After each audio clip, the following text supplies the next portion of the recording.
a man walked into the elevator and he was dressed very sharply in a suit, but I don't think he worked in the hospital. And he just looked at me and said, "Are you a medical student?" I said, "Yes." And he said, "What are you going into?" I said, "I'm not sure yet." And the elevator stopped and the doors opened and he walked out and then...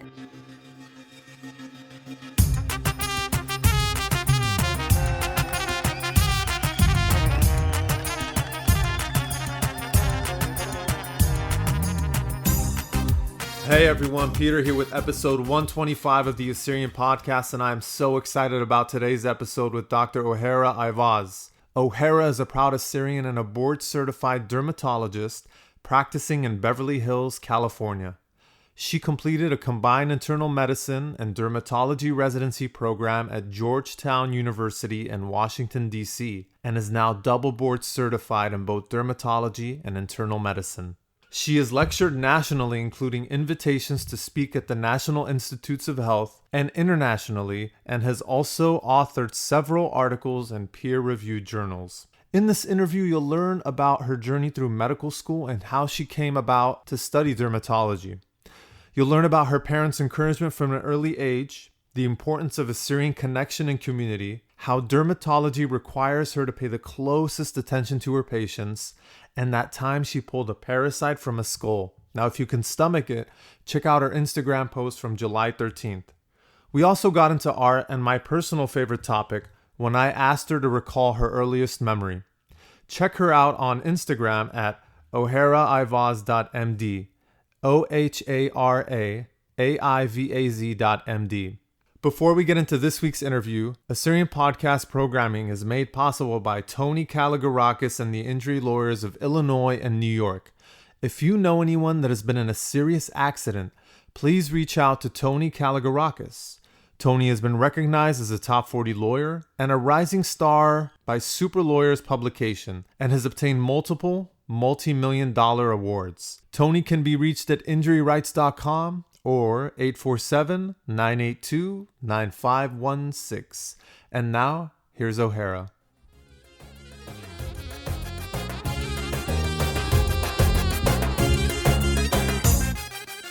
Ohara, welcome to the Assyrian podcast. It's such a pleasure to have you on. But I want you to introduce yourself. Who is Ohara in one sentence? Sure. So I think a lot of people will see me as Dr. Ohara, the young, successful professional. I think there's a little bit more to it than that. In one sentence, I would say I'm probably a very positive and energetic, full of life person. So tell me the story behind your name. So I'm named after Scarlett O'Hara from Gone with the Wind. My dad watched the movie and said he would name his first daughter Ohara. So that's where it's from. And so how was it growing up with a unique name?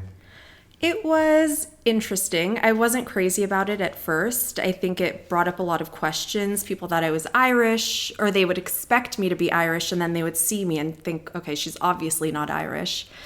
Now I'm very happy to have a unique name because it's unique. It's interesting. It's nice to be a little bit different. There's a story. Whenever there's a story behind it, I feel as though, especially if you're someone who likes to share, then I think a story just makes your name even more unique. Exactly.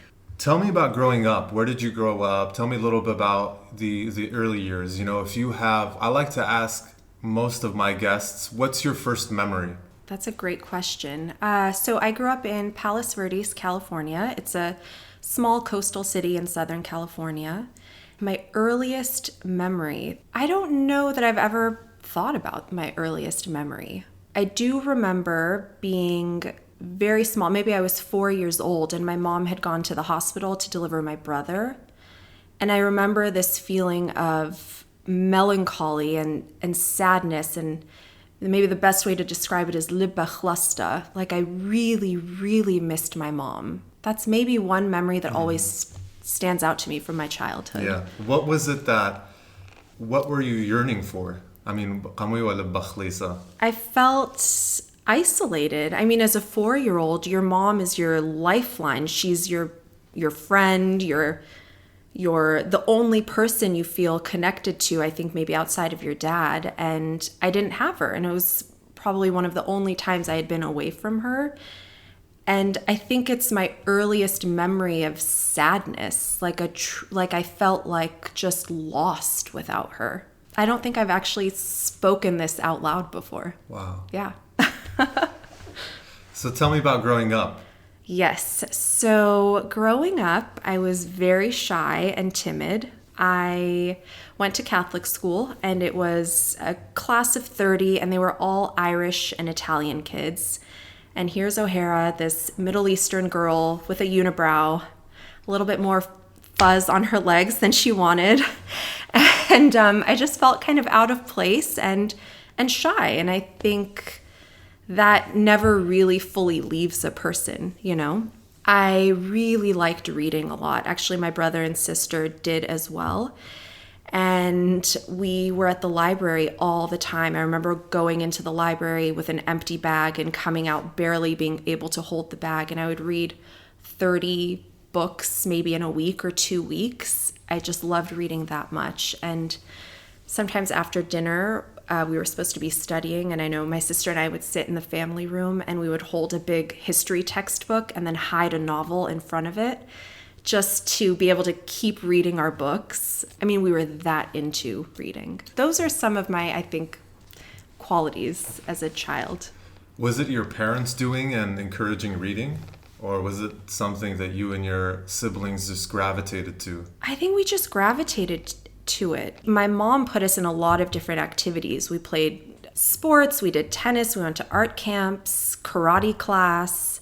So we did a lot, and going to the library was just another activity, but I think getting lost in the worlds that novels gave you was just very exciting to me. So child, you're timid, you're shy. Yes.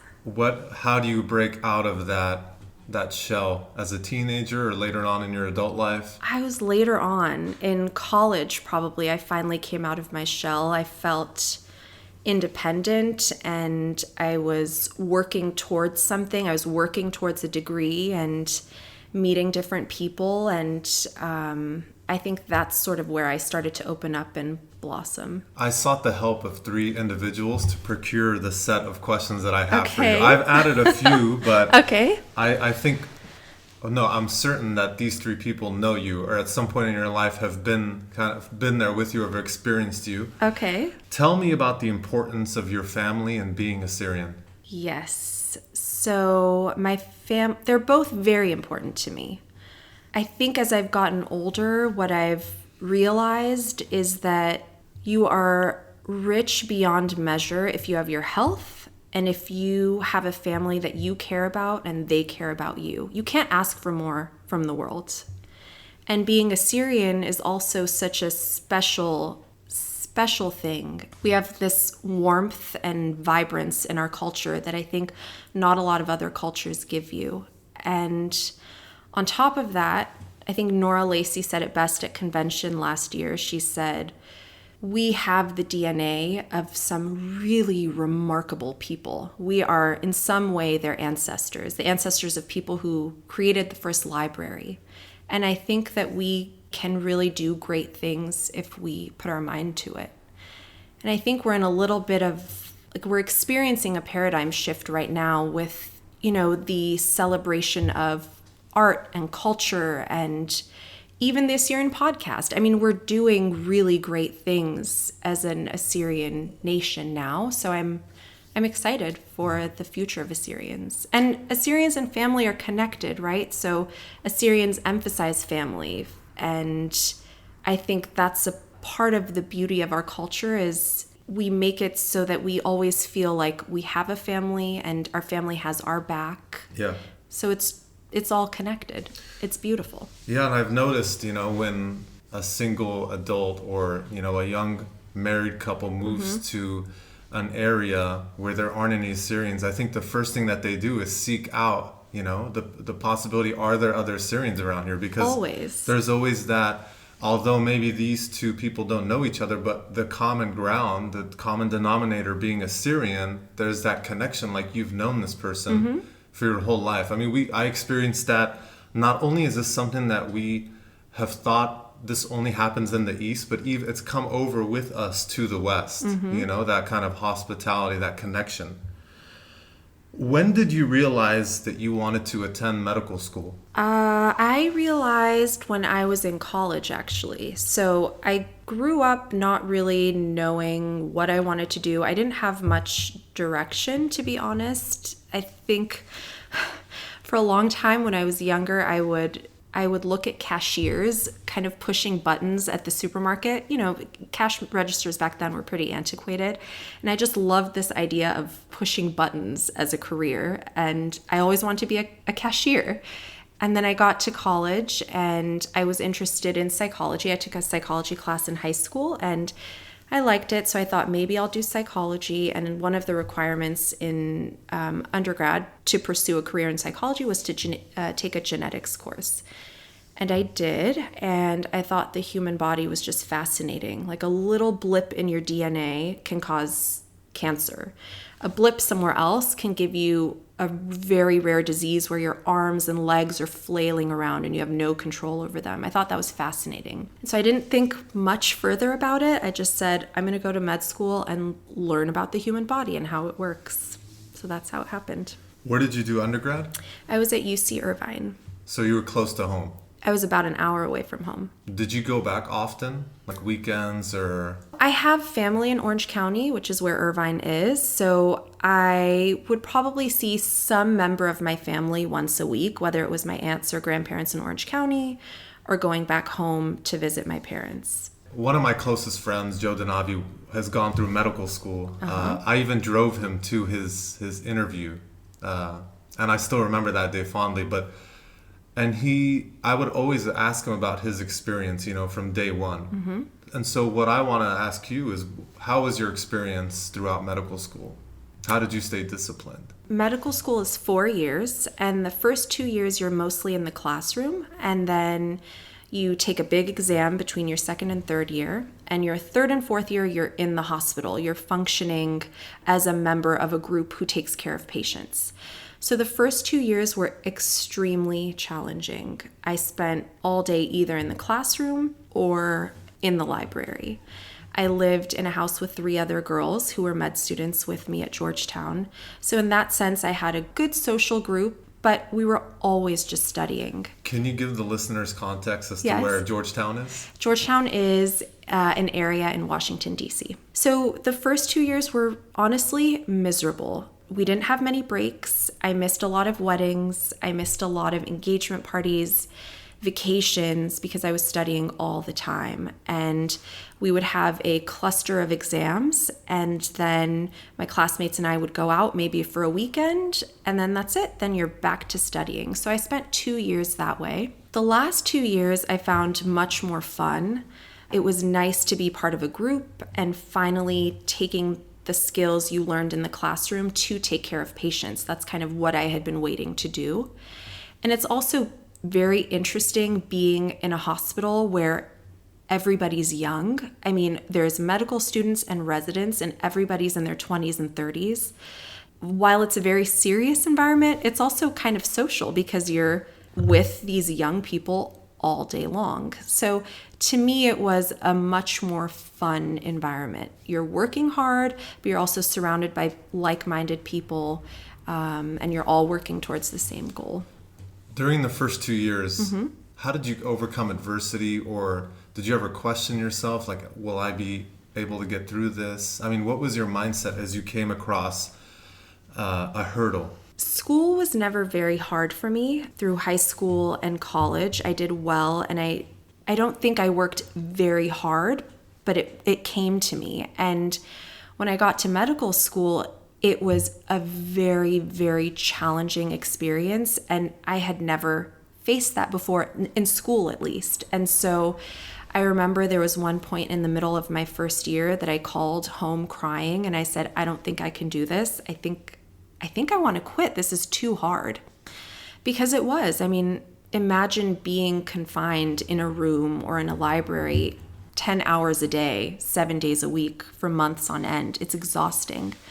It was my family that gave me strength. My parents pushed me to to stick with it. There's a light at the end of the tunnel. It's 2 years of your life. You can do it. Just get through it. But it was very, very hard. Did your parents ever pressure you into attending medical school, or what was their outlook in terms of where they wanted you to be career-wise? They never pressured me. My dad said education's very important, but he never said go and get this type of education. He just said make sure you study and you are an educated individual. And my mom always just said, you can be whatever you want to be, just be the best at what you do. So there was never a push towards any specific field. I sort of found my way through interest. There was never a push. Tell me about dermatology. How did you end up being a dermatologist? Yes, so it's kind of a fun story. You are supposed to decide what field you want to go into by the end of your third year of med school. You don't experience every rotation in your third year. You do some very general ones, pediatrics, medicine, surgery, and maybe a few specialties like ER or neurology. I reached the end of my third year and I thought to myself, oh God, what am I going to do? I don't really like anything. And I remember I was in a urology rotation at the time, and one doctor, he was operating on someone. We were in the operating room and he just looked at me and said, what are you going to go into? And I said, I'm not really sure. He said, you should try derm. And I said, that's funny because I actually haven't had any exposure to derm. And then it might have been a couple days later that I was in an elevator in the same hospital and I was wearing a white coat that was short that represents that you're a medical student. And a man walked into the elevator and he was dressed very sharply in a suit, but I don't think he worked in the hospital. And he just looked at me and said, are you a medical student? I said, yes. And he said, what are you going into? I said, I'm not sure yet. And the elevator stopped and the doors opened and he walked out. And then I distinctly remember him turning back around and looking at me and saying, you should do derm. And so I said, that's odd. 2 people that I don't know have both suggested it. Maybe I'll try it. So the first rotation of my 4th year, I enrolled for dermatology. And in the first day, I fell in love with it. There was a mystery behind every door, and it was a mystery you could see because it's all on the skin. So I thought it was fascinating. So what do dermatologists specialize in? Like, what is their specialty? We specialize in skin, nails, and hair. So anything that goes wrong with any 3 of those organs, we can help with.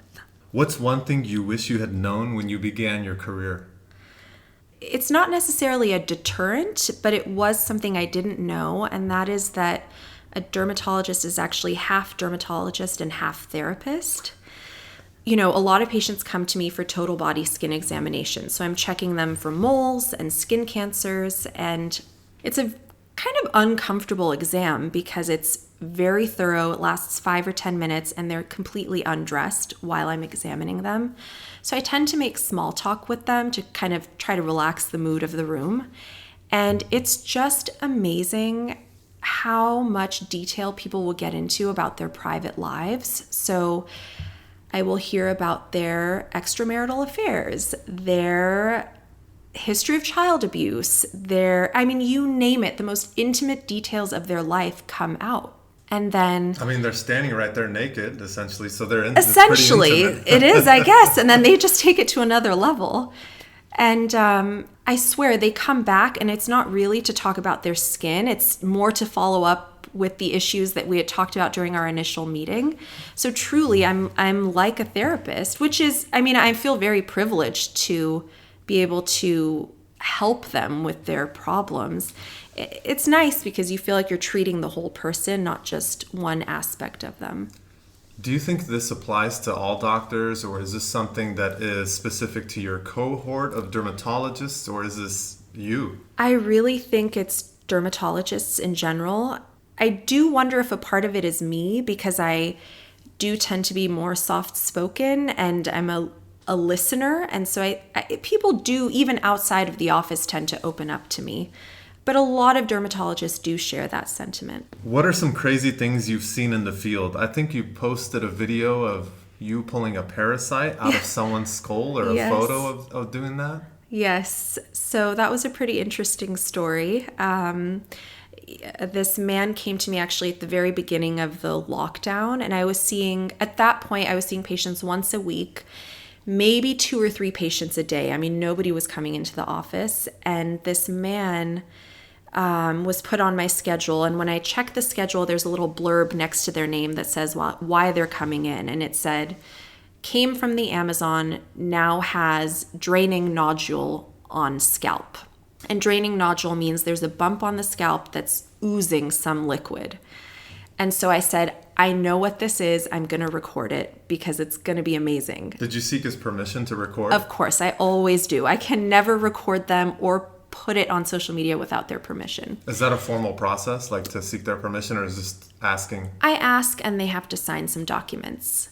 So the story is that he had gone to the Amazon for a spiritual experience, and he went with a group of people and they stayed for a week in the Amazon. I mean, not at a hotel. They were in tents there. And he came back, and a month later, he found this bump on his scalp, and it was painful. And he's like, I feel like there's something moving around in there. So he went to 2 physician's assistants. So they were physician's assistants working in a dermatology office. And they had given him antibiotics and injected the spot, and it never healed. So he came to me for a third opinion. I had read this in my textbooks and I had always wanted to see it. It's called a botfly, and they're really common in the Amazon. And basically there's eggs that are on some insect, like a mosquito or something, and the mosquito lands on the person. The egg drops off the mosquito and burrows into the skin. And this egg opens and grows into a parasite. And so that's what this guy had in his scalp. I numbed him, I opened it up, and I pulled it out of his scalp. He was such a good sport. He was very open. He wanted to see it. He was excited about it, where I think any other human would have probably fainted at the thought. So that was a pretty cool patient I had. What is the size of the botfly? Yeah, the botfly was probably at that point, I would say 1.5 centimeters. And the parasite that you pulled out? The parasite is the botfly. Okay. About 1.5 centimeters. It was alive and it was wriggling when I pulled it out. What did you do with it afterwards? He asked to see it, so I showed it to him, and then I put it in a specimen bottle and I sent it to the lab to be certain that that's what it was. I can't take something off of someone and just throw it away. Legally, it has to go to the lab to be analyzed. Where do you practice? I practice in Beverly Hills, California. How's that? It's interesting. We see a range of clientele. Some celebrities come into the office, so it's an interesting place to practice. I trained in a very destitute hospital. So the hospital had very poor, very sick patients, a lot of HIV and hepatitis and people from other countries. So I was used to one way of practicing, and you come to Beverly Hills and it's a different problem set, but I enjoy it very much. Where did you practice before? This is my first job, but I trained in Washington, D.C. Okay. Mm-hmm. This is where you saw kind of the other end of the spectrum? Yes. What advice would you give someone wanting to pursue a career similar to yours? Yeah. So medicine is a very tough field. It requires a lot of sacrifices. And after undergraduate, I was in medical school for 4 years, and my residency was 5 years. And some people do residency for 3 years, other people do it for 7. So it's a big chunk of your life that's dedicated to it. So you want to make sure that you are doing it for the right reasons and you have a passion for it.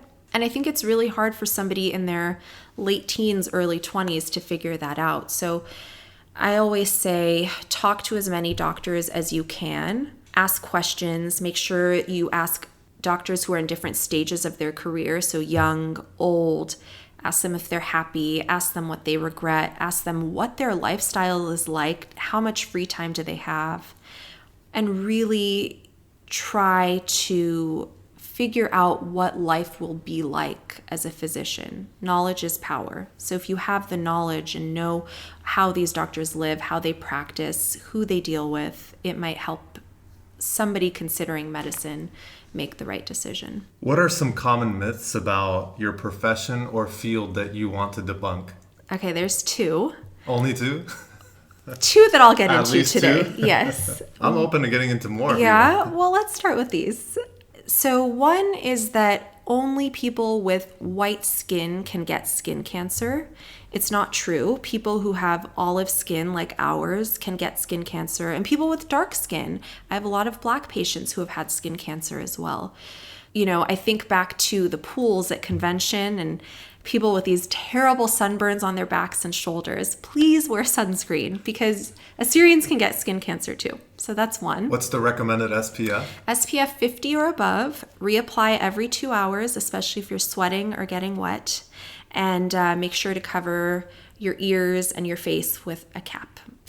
So that's one. And then two is that I think people think dermatologists have this like very foo-foo shoo-shoo kind of career. It's all about beauty and Botox, but it's not that way. I mean, we were trained in complex medical dermatology as well. So one example is that I had a woman come to me, actually her husband brought her for a very itchy rash. And as I was asking her about her rash, I noticed she was kind of confused. Where was the rash? All over, head to toe. And she was confused when I was asking her about the history of the rash. I did a little bit of blood work and I called her husband the next day and I said, her liver enzymes are through the roof. You have to get her to the hospital right away. So he did, and I called to check in and a day later, and she was on the list for a liver transplant. So, I mean, we can make a really big difference in people's lives. It's not all about fillers and lasers. There's a lot of skin manifestations of internal disease that we are trained to see. No other myths that you want to debunk? Is there something you have on your mind? No. Okay. I wanted to give you the open floor. Okay. Yeah. Those are the big ones. Is skin cancer genetic or is it just limiting time outdoors? Like, where is that happy medium for folks that like the sun? I love the sun, personally speaking. So skin cancer is complex. Part of it, yes, is genetics. A big part of it is sun exposure. And then there's something in between too that we don't quite understand yet. So you have to be responsible about sun exposure. I tell my patients, I want you to live. You should be out hiking, playing tennis, go to the beach, go on resort vacations. Just be smart about it. So wear your sunscreen, wear sun protective clothing, wear hats. The goal should not be to get a tan, and you can get a little bit of color even when you're wearing sunscreen. Just be smart about it. Prevent blistering sunburns, and stay covered. Years ago, I heard that Botox helps folks who suffer with migraines. That's true. How does that, where do those two kind of correlate? What's the nexus between the two? I don't do Botox for migraines, but it does help. Botox is a muscle relaxer.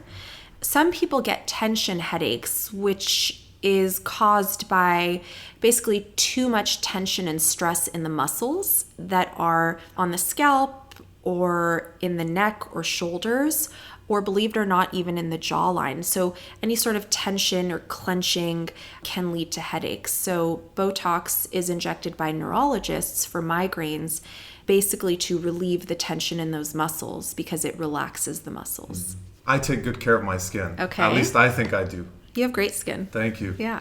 What can folks out there focus on in terms of food consumption, liquid consumption? What are some of those foods or drinks that really help? So I think that keeping your body healthy is important for your skin health. And how do you keep your body healthy? You drink a lot of water, you limit alcohol and caffeine consumption, and you make sure your diet is full of fruits and vegetables, which are high in antioxidants. So our skin and our body need antioxidants to fight off the effects of pollution, stress, and aging. As far as what you're ingesting internally, a diet high in antioxidants is important. The other side of it is external, meaning what do you put on your skin to help with your skin? The most simple regimen, I would say, for somebody who's looking to optimize their skin health is a vitamin C serum in the morning, a moisturizer with sunscreen over top of the vitamin C serum. And for every day, I recommend SPF 30. And then in the evening, I love a retinol or Retin-A. It's a vitamin A derivative. It's a topical that's used to treat acne, but it's actually the only thing that's proven to help with fine lines and wrinkles. So this is a very basic skincare regimen. Of course, you should always talk to your physician before going on a regimen, especially if there's pregnancy or breastfeeding or other medical issues. And it can get much more complicated than that if you want it to. There's always the addition of Botox or peels or fillers or lasers. But again, that's depends on the individual. You've been published many times and you've given lectures in your field. Can you please expound on some of those, some notable ones? Sure. I have published 8 papers now. The last one actually I did with my younger brother, Maradine, who's a medical student at George Washington. And so oftentimes I would encounter an interesting case, whether it was in my training or as a medical student or at my job. And there was something to learn from every interesting case I saw. And typically physicians will publish those cases as learning points for other practitioners in their field.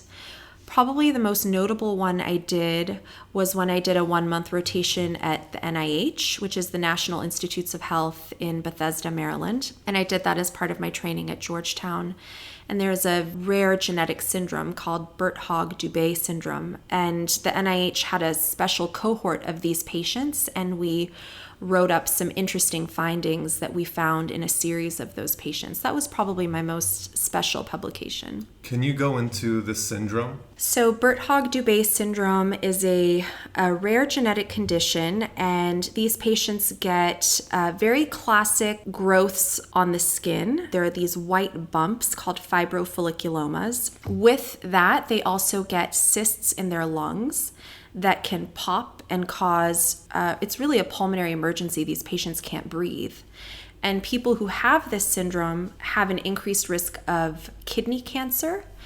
So it's a very important syndrome to recognize in patients when they come in with these white bumps, because if they have the syndrome, they need aggressive screening to prevent them or at least detect kidney cancer. At the NIH, when we would see these patients, we found a new type of growth that characterized the syndrome, which was actually, it looked like blackheads on the skin. So these blackheads were actually fibrofolliculomas that looked different than they normally did.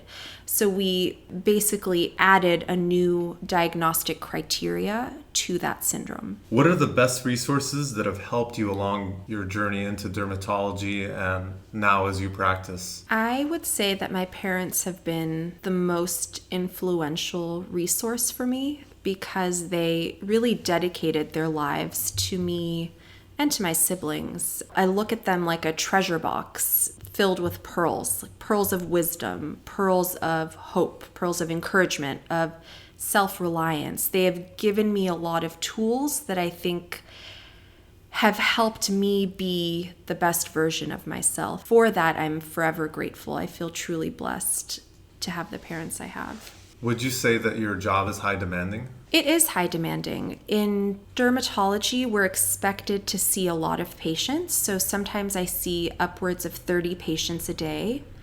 That's 120 patients a week. That's almost 500 patients a month. And imagine you see all these patients, you have to write notes after you see them, send in their prescriptions, deal with the insurance companies that are rejecting their medications, answer their emails, call back biopsy results, and answer your staff's questions in between all of this. So my days are very hectic. I'm a multitasker. I'm usually doing more than one thing. And while doing all of this, you are truly caring for a human being who's looking at you and is dependent on you to help them. So that's the part where you have to slow down and really take your time while there's all this movement and hustle and bustle around you. So in that sense, yes, it's very demanding. How do you disconnect and how do you find respite after work? I'm a very social person. So for me, disconnecting is going and being with other people. So I'm a huge foodie. I love food. So I'm often after work out for dinner with friends. That's one way. There is that 10% of me that needs alone time to recharge. And so that those times I'm either baking or reading a book or in bed watching a movie. Who are the three people who have been most influential to you? My parents and a mentor that I had in medical school and residency. My dad emphasized education a lot, and he's somebody I looked up to because he went through a lot of hardships when he was growing up in Iran. Despite those hardships, he was very dedicated and made it to a high level in his career. He always tells us that he used to study at nighttime under a street lamp and just kind of walk up and down the street and use the street lamps for light to get out of the house and not be distracted. And it was like when he was fed up with studying but needed to, he would go and just spend hours under a street lamp reading at nighttime. To me, that's somebody who is so dedicated. And then he came to the US. He went to Harvard to do a fellowship. And so, for somebody who didn't speak the language very well, he overcame a lot to be successful. And I've had it easy. I grew up here. I speak the language. I've assimilated for the most part into this culture. So to see his struggles, I think has pushed me to work hard. I've had no excuse not to work hard. And he always emphasized education and making the best of myself. And my mother, she emphasizes self-reliance and independence in a woman. She taught me never to rely on anybody else. And I think that's a very important quality to have, and I'm proud to embody that. Another big influence on me was a mentor that I met in my 4th year during my dermatology rotation, Dr. Scott Norton. He's a dermatologist. He was in the military for many years. He actually served as a White House dermatologist for many presidents, and he's just an amazing person. He taught me curiosity. He taught me about the power of observation, that you can deduce a lot from a person just by looking at what they bring with them to the office, or the way they behave, or how their nails are, or what they're wearing. Give me an example, like what they brought to the office. So one example was I walked in with him into a patient's room, and the patient had a magazine sitting on the table, and it was a journal called Science that usually physicians don't read. Usually scientists like PhDs read that. So he said, "Ohara, what do you think this person does for work?" Without even really addressing why the patient was there, what the reason for their visit was. And so I said, "I think he's probably a scientist because he has this journal Science with him." So that's one example. People's accessories can teach you about them if you pay attention. So he taught me a lot about observation, about curiosity, about how to keep digging when you don't know the answer or you don't know the person's diagnosis. He taught me the art of medicine, really, because it is an art, talking to people, making them feel comfortable, even when you don't know what's going on. Explaining how you're going to figure it out, I think, makes people really comfortable. And so I always strive to be like him. What is it about nails that would say something about a patient? Like, what are you looking for in the observation? So there are some specific nail findings that you will see in nervous people.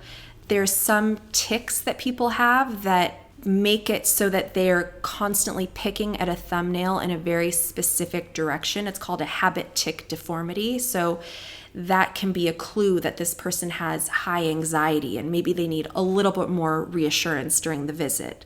Or if their nails are long, or if there's a little bit of dirt underneath them, that might tell you that they're going through financial hardship. Maybe they're living on the street, but they don't want to tell you that they are because there's pride. And if they are living on the street, those people have a whole host of other dermatologic issues that you may have to address.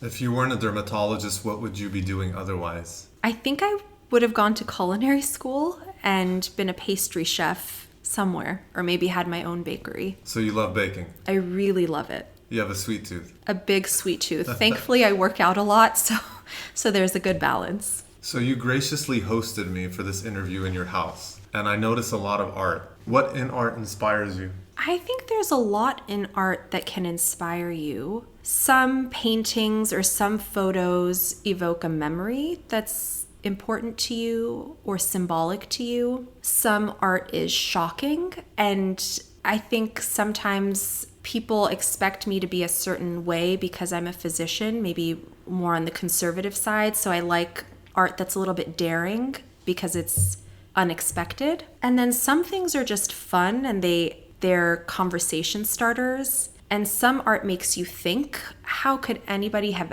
ever thought to put this on paper? And so I think there's so much beauty in the world, in music, in art, and it can evoke so much in a person. So I have art from all over the place and all types of different art in my house, and I want to keep collecting art. When you lived in DC, there was an Assyrian group. Yes. Tell me about that Assyrian group. Who started it? Who were some of the individuals involved? What activities did you guys partake in? The DC Assyrian group has a very, very special place in my heart, and the group has evolved over time. So in 2007, when I was moving to Washington, DC, Wilfred Bet-Alchas and his wife Nina were running Zinda magazine. My mom didn't know Wilfred or Nina, but she called them and she said, "My daughter's coming to Washington, DC. Can we please meet you for dinner?" And that dinner was the start of a really wonderful relationship with Nina, Wilfred, and the group that was in DC at the time. So Alda Benjamin and her husband Danny Yonan, Michael Uesh and his wife Lundy. There was a lot of great people, and some I haven't mentioned, and they were very intellectual, fun, lively, warm, inviting. And what did we do there? I mean, sometimes we would go to Lundy and Mike's house and just go to the pool and swim with their kids. We would go to the movies. We would have girls' brunches and shop. I mean, pretty typical things. There's the Iraqi embassy in Washington, D.C., and every year there was this open house at the embassies, and all of the people in D.C. could walk through the embassies, and some people would set up an Assyrian table in the Iraqi embassy to teach people about Assyrians. So it was a really very special group, and the thing about it is there was 10 or 15 Assyrians in our group. That's really all it takes to feel like you're part of a community. You don't need to be around 1,000 people. When you have a good core group, you still feel like you're in a family and you have this huge family. And that was really one of the most memorable parts of living in DC were those friendships that I formed.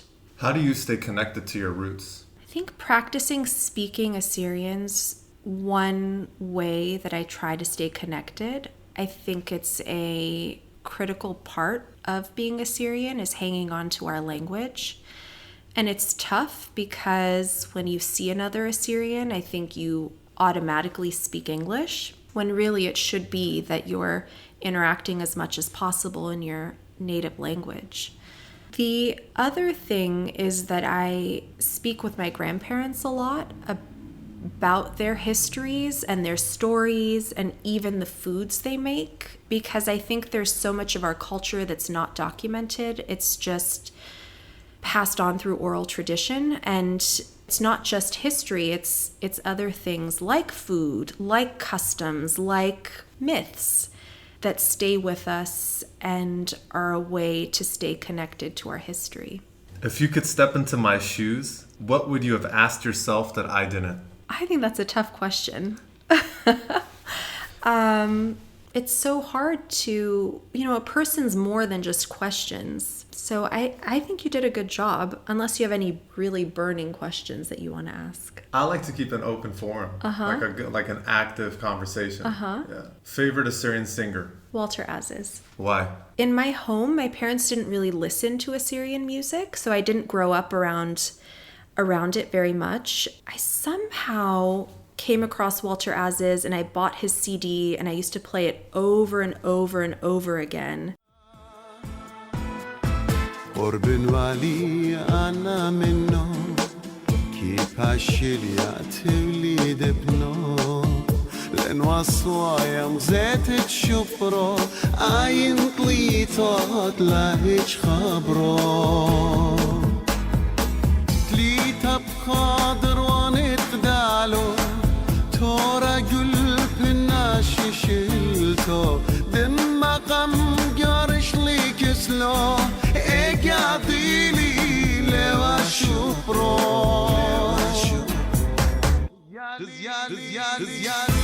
زيالي كسو ياريخا وبغرو الخيزاش طيخا زاريري شمشبش ماطا من الباتونية بخواطا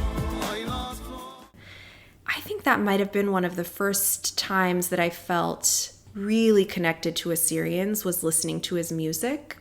And I think that's just stuck with me. What are you curious about right now? In general? Yeah.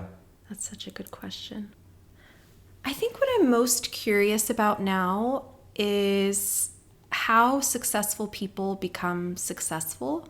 I listen to some podcasts about entrepreneurs because to me it's so interesting that one person's idea can become a huge company. You know, it's one thought in your mind that can change the world. And I really wonder about how that person thought of what they thought of and how is it that they thought, I'm going to do this. I'm going to put my money and time and devote it and take this risk and grow this thing. How does somebody have the confidence to do that? How does somebody find the time to do that?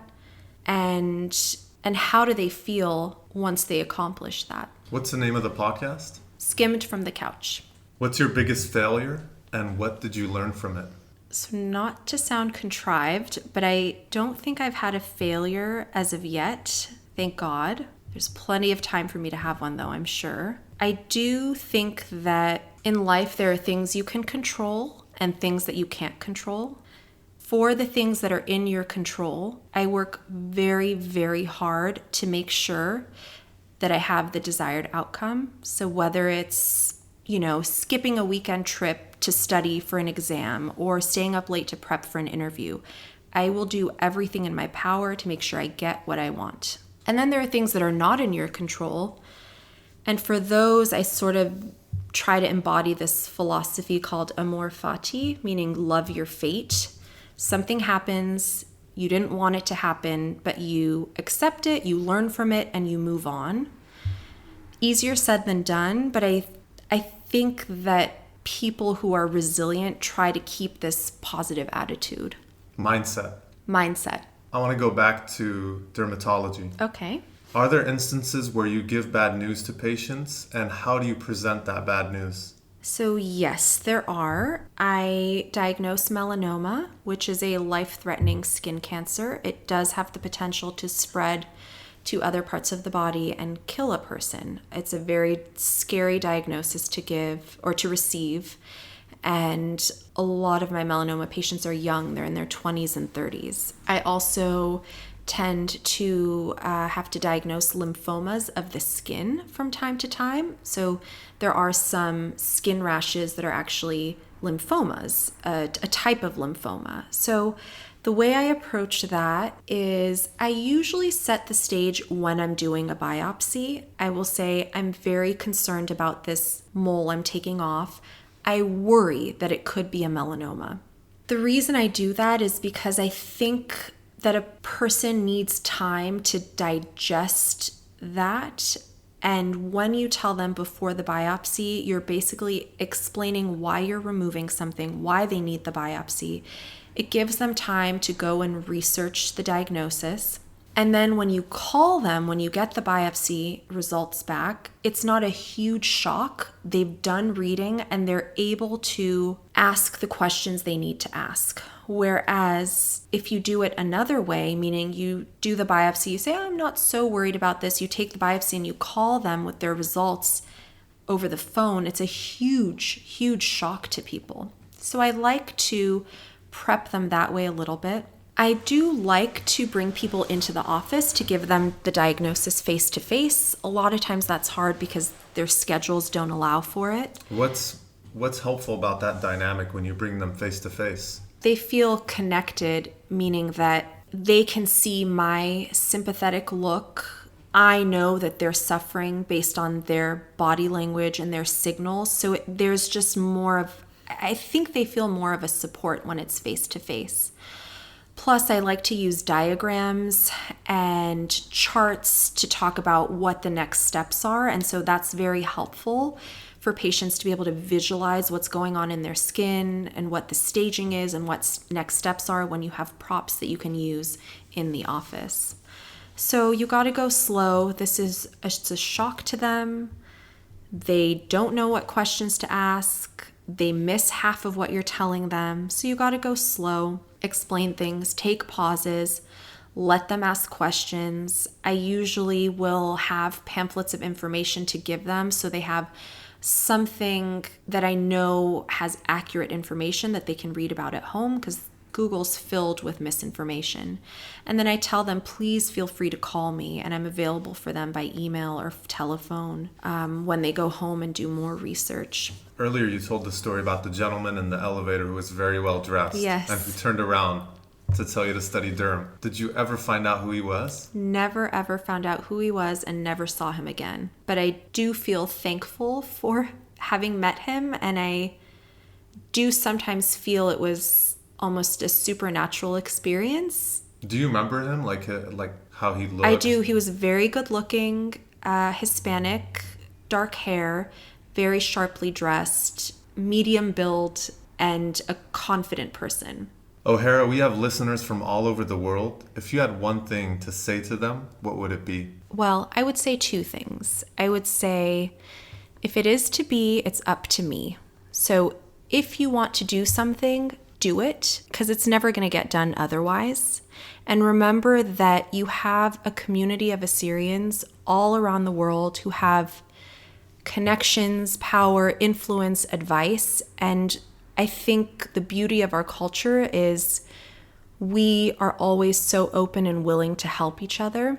And so reach out to those connections and use them to your advantage, because if one of us succeeds, I think all of us succeed. Thanks for listening. We produce new episodes every Tuesday, so if you love what you hear, subscribe to us wherever you're listening to this, and we'll see you next week.